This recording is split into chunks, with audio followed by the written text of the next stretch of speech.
on in Oregon.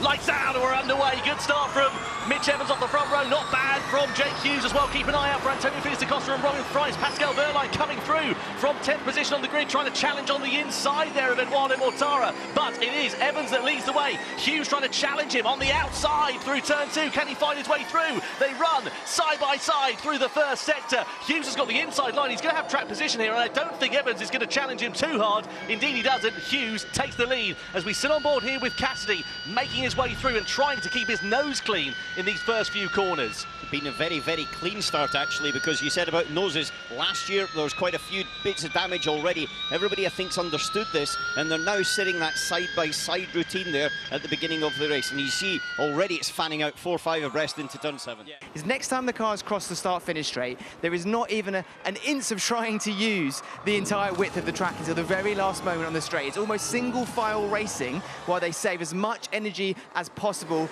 at this point in the race, because there will be a point much closer towards the end of the race, maybe 10 laps out or so, maybe slightly more, where the strategy changes and it's no longer about saving energy and it's about using as much as possible to make the positions and the ones you want to count at the end of the race. Sorry there, Saunders. Jake Hughes going off onto the grass on the inside of turn 11, just about gathers up, but loses a fistful of positions as he comes around the right-hander. He's dropped now then behind Nick Cassidy, who's down to about 14th, 15th place, and into the pit lane then here, possibly. No, he's okay. He's all good.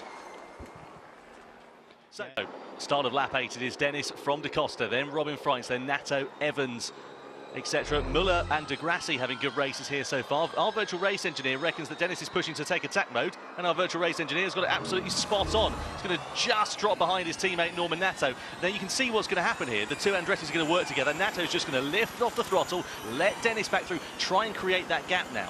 Well, Nato's just literally ran out of his attack mode right now, as now Dennis has got his last one done. So Dennis has got 3 minutes and 42 seconds still to go of it. Oh, Evans there on the inside. He's just going to get pinched onto the inside of the curb there with Nato. Side by side they go. Evans goes through, splits the two Andretti. So up into 4th place then for Mitch Evans now. You've got down the first corner. That is why it's Jehan Daruvala facing the wrong way in the Maserati. He spins it round, gets righted.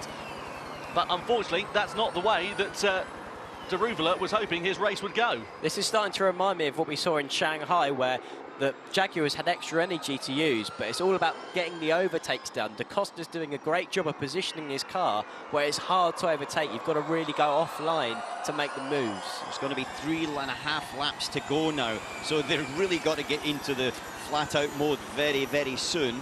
And I think there, now you see Verline in 8th, trying to make his way past Nico Muller. He has to get this done. This is a critical one. You've got to get past Muller before you can attack the ones ahead. Couldn't quite make it in. Well, the thing is, Evans isn't going to finish 1 and 2, is he? Because, of course, of that 5-second time penalty to consider in this one. So, though, wide there for Cassidy. That's a mistake. He's off onto the grass. He's lost it.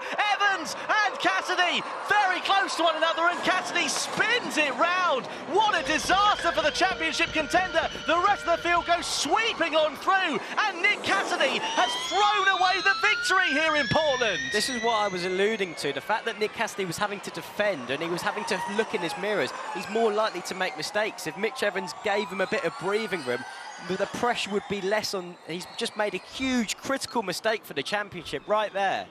So it's now Mitch Evans that leads the race, but of course he's got a 5-second penalty to serve. I would not want to be in the debrief after this race for Nick Cassidy in the Jaguar TCS Racing camp, because that is an absolute disaster for the championship leader. Verline, though, is dropped out of the points. He's now down in 12th, so Verline's not going to be able to pick up anything out of this. None of the championship contenders making inroads on Nick Cassidy. He might get away with it in a certain aspect, but Da Costa, someone who's won 2 of the last 3 races, he's on for another victory.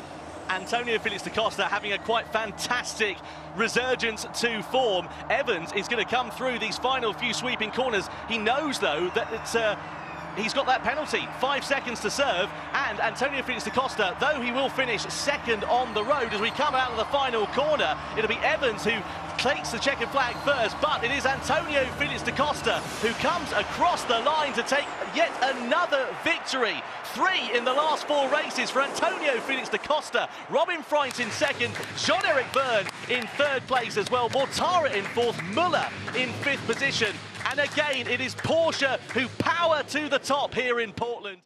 What a fantastic and exciting end to that first race here in Portland. We're going to do it all again tomorrow. We'll have qualifying and another race. Will Antonio Felix da Costa double up? Will Porsche leave America and head to the UK with a strong points haul? They've already ticked off one day, another to go.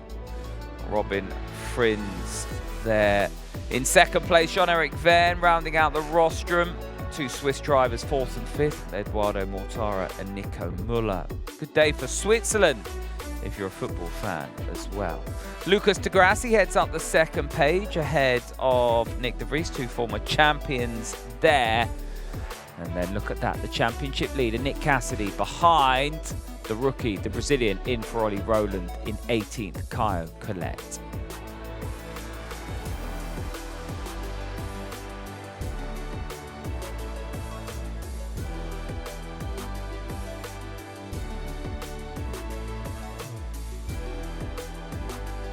Well, Nick Cassidy keeps his points advantage from Pascal Wehrlein. That was very much how they sat coming into this weekend. Pascal Wehrlein picks up a point though, so he closes the gap by 1 point. Mitch Evans has rocketed up to third place now with 140 points, picks up 5 points. Oliver Rowland, who is missing, is in fourth. Could have been a lot worse for Nick Cassidy. He'll need to control Alt Delete tonight. 3 wins in 4 races. Embarrassment of luxuries for Antonio Felix da Costa.